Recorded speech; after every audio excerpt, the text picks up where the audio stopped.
ప్రవేశపెట్టింది అన్నదానం. RTC bus లోపల ఉచిత ప్రయాణం ప్రవేశపెట్టింది.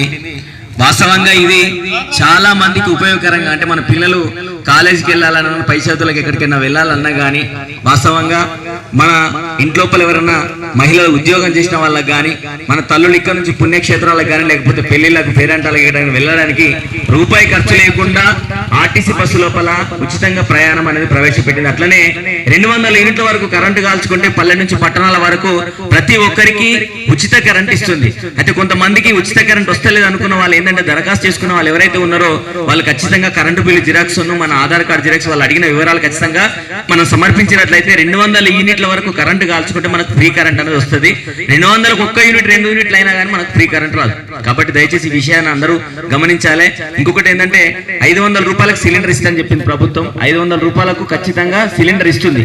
దానికోసం ఏం చేయాలంటే కేవైసీ చేయించాలి. కేవైసీ అంటే ఏంటంటే, మన సిలిండర్ ఆఫీస్ ఏదైతే ఉందో అక్కడికి వెళ్ళి, మన సిలిండర్స్ ఆఫీస్కి వెళ్ళి అక్కడికి వెళ్ళి మన ఆధార్ కార్డు జిరాక్స్ మనకు సంబంధించిన ఒక ఫోటో ఇచ్చి మనం సంతకం చేసి వచ్చినట్లయితే మనకు 500 రూపాయలకే సిలిండర్ వస్తాయని చెప్పి సందర్భంగా తెలియజేస్తాం.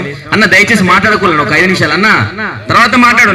కాబట్టి ప్రతి ఒక్కరూ ఈ విషయాలను ఆలోచించి ప్రభుత్వం ప్రవేశపెట్టే పథకాలు ఏవైతే ఉన్నాయో పేద ప్రజల కోసం, వాళ్ళందరికీ ఎంతో కొంత సాయం కావాలి, వాళ్ళ జీవితాల లోపల ఎంతో కొంత మార్పు రావాలని చెప్పి ప్రభుత్వం ప్రవేశపెట్టే ఈ పథకాల లోపల రుణమాఫీ దాదాపుగా 2 లక్షల వరకు రుణం తీసుకున్న వాళ్ళకు కూడా, మనం రుణం తీసుకున్నప్పటి నుంచి ఇప్పటి వరకు వడ్డీ ఏదైతే ఉందో అది అధికారులకు, బ్యాంక్ అధికారులకు కట్టినట్లయితే ఖచ్చితంగా 2 లక్షల వరకు రుణమాఫీ అవుతుంది. ఈ విషయాలన్నీ ప్రజలు గమనించాలి. విడతల వారీగా చేస్తున్నారు. దాదాపుగా రుణమాఫీ కోసం ఒక 30 కోట్ల రూపాయలు ప్రభుత్వం మన జిల్లాకు, మన నియోజకవర్గానికి కేటాయించడం జరిగింది. కాబట్టి ప్రజలందరూ, రైతులందరూ గాబరా పడాల్సిన అవసరం లేదు.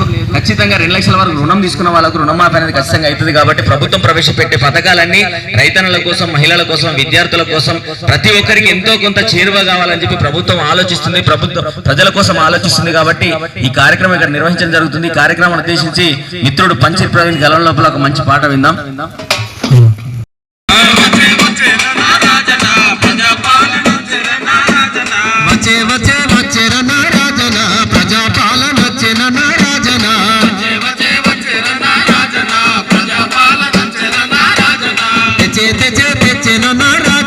పల్లె పల్లె వెలుగు తెచ్చే రాజనా,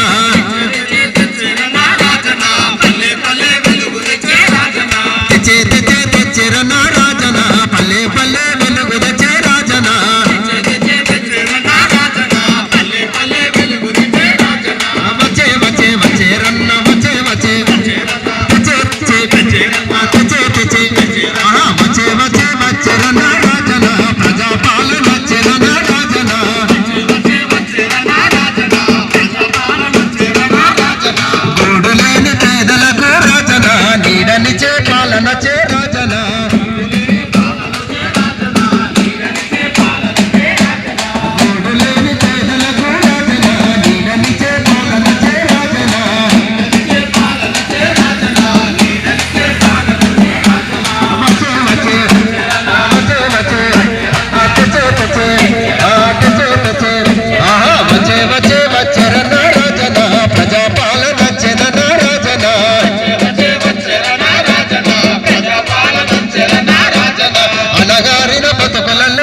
ప్రవేశపెట్టే ప్రతి పథకం ప్రతి ఇంటింటికి చేరువవుతుంది. ప్రభుత్వం కొత్త పథకాలు తీసుకొస్తుంది.